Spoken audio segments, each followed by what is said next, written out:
Assalamualaikum warahmatullahi wabarakatuh. Perkenalkan, saya Fadil Medika Fajri dengan nomor BP 2012-068 dan teman saya Muhammad Ihsan dengan nomor BP 2012-063. Di sini kami akan mempresentasikan tugas kelompok kami yang berjudul destilasi. Di sini saya akan menjelaskan materi tentang destilasi.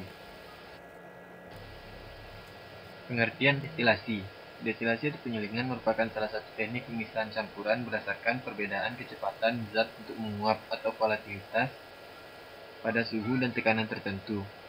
Dalam proses destilasi, campuran zat terlebih dahulu dididihkan hingga menguap. Lalu uap tersebut dididihkan ke dalam bentuk cairan. Zat yang memiliki titik didih lebih rendah akan menguap terlebih dahulu. Dengan demikian, pengertian lain dari destilasi adalah proses pemisahan zat cair dari campurannya berdasarkan perbedaan titik didihnya dan kemampuan untuk menguap. Dasar utama untuk pemisahan campuran dengan cara destilasi yaitu perbedaan titik didih cairan pada suhu dan tekanan tertentu. Proses destilasi biasanya akan melibatkan penguapan campuran dan diikuti dengan proses pendinginan dan pengembunan. Tujuan destilasi. Tujuan destilasi adalah untuk memurnikan zat cair terhadap titik didihnya dan memisahkan cairan dari zat padat. Uap yang dikeluarkan dari campuran dalam destilasi disebut uap bebas, sedangkan konsentrat yang jatuh dinamakan destilat, dan bagian zat cair yang tidak menguap dinamakan dengan residu. Jika bagian campuran diinginkan untuk tidak diuapkan, maka prosesnya disebut dengan pengentalan atau evaporasi. Jenis-jenis destilasi. Yang pertama, destilasi sederhana. Destilasi sederhana biasanya hanya dilakukan dengan cara menaikkan suhu. Pada destilasi sederhana, dasar pemisahannya adalah perbedaan titik didih yang jauh. Bisa juga didasarkan pada salah satu komponen campuran yang bersifat volatil. Apabila campuran tersebut dipanaskan, maka komponen yang memiliki titik didih lebih rendah akan menguap terlebih dahulu.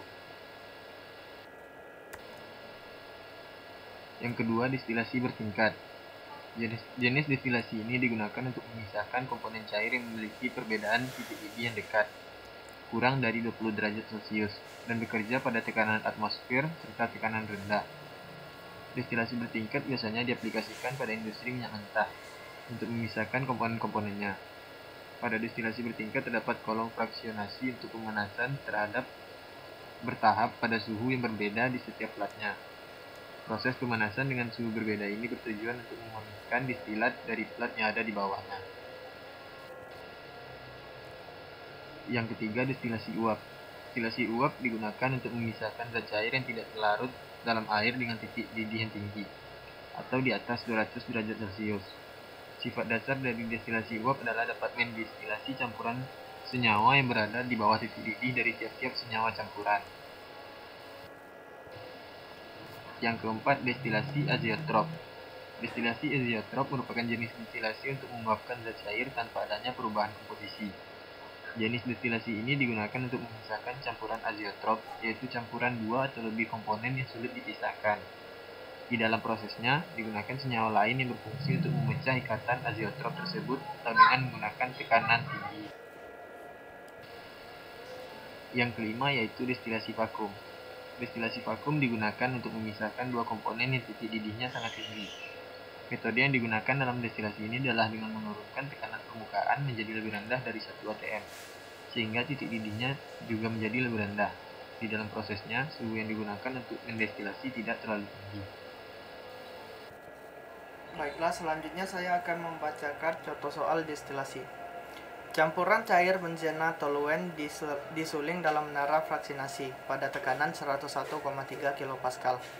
Dengan umpan 100 kg mol per jam adalah cairan yang mengandung 45% mol benzen dan 55% mol toluen dan masuk pada suhu 327,6 Kelvin. Distilat mengandung 95% mol benzen dan 5% mol toluen, dan bagian bawah mengandung 10% mol benzen dan 90% mol toluen harus diperoleh. Rasio reflux adalah 4:1. Kapasitas panas rata-rata umpan adalah 159 kJ per kilogram mol kali Kelvin atau 38 BTU per pounds mol Fahrenheit.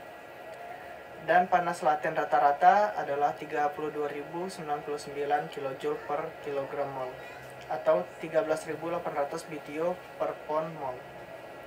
Hitunglah jumlah mol cairan saturated atau Ki. Dari soal tadi dapat diketahui feed-nya 100 kg mol per jam, fraksi feed 0,45, fraksi distilat 0,95, dan fraksi waste atau bottomnya 0,10. Dengan reflux tadi 4-1. Lalu masukkan ke rumus dasar neraca massa, yaitu feed sama dengan distilat tambah waste. Nilai feed adalah 100 sama dengan distilat plus waste. Di bawah ini adalah didapat gambar dari soal yang diketahui tadi, di mana gambar A adalah lokasi pengimpor umpan pada tray keempat. Lalu gambar yang B adalah lokasi umpan yang tepat di tray 2 untuk memberikan jumlah langkah minimum. Selanjutnya substitusikan nilai-nilai dari fraksi tadi ke dalam rumus besar yang tadi, di mana rumusnya menjadi F dikali fraksi feed sama dengan distilat kali fraksi distilat plus waste dikali fraksi waste, yang mana didapat 100 kali 0,45 sama dengan D dikali 0,95. Waste ini adalah nilai feed dikurang distilat. Maka di sini ditulis 100 dikurang D dikali 0,10 fraksi dari waste. 100 kali 0,45 didapat 45 sama dengan 0,95 D ditambah 100 dikali 0,10 yaitu 10 dikurang 0,10 D. Lalu pindah ruaskan menjadi 45 dikurang 10 sama dengan 0,85 D. Nilai distilat yang didapat adalah 41,2 kg mol per jam. Karena nilai distilat sudah diketahui, nilai waste tinggal dicari saja lagi menjadi rumus tadi, yaitu 100 dikurang D. Maka masukkan nilai D-nya 100 dikurang 41,2 sama dengan 58,8 kg mol per jam. Selanjutnya rumus Ki. Ki sama dengan HV dikurang HF per HV dikurang HL. Karena HV kurang HL ini adalah nilai panas laten yang mana pada soal diketahui berjumlah 32.099 kJ per kilogram mol. Maka rumusnya menjadi HV dikurang HF sama dengan HV dikurang HL plus HL dikurang HF. HL dikurang HF sama dengan CPL dikali TB kurang TF, yang mana CPL ini adalah kapasitas panas, TB ini adalah temperatur pada bottom, sedangkan TF adalah temperatur pada feed. Maka rumusnya setelah disederhanakan menjadi Q sama dengan HV dikurang HL plus CPL dikali TB dikurang TF per HV dikurang HL.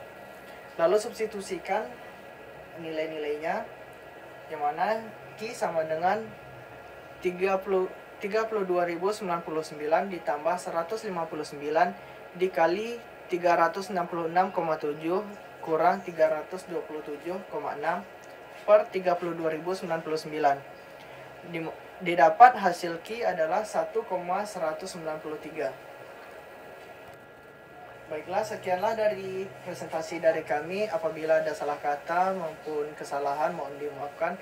Wabillahi taufiq wal hidayah. Wassalamualaikum warahmatullahi wabarakatuh.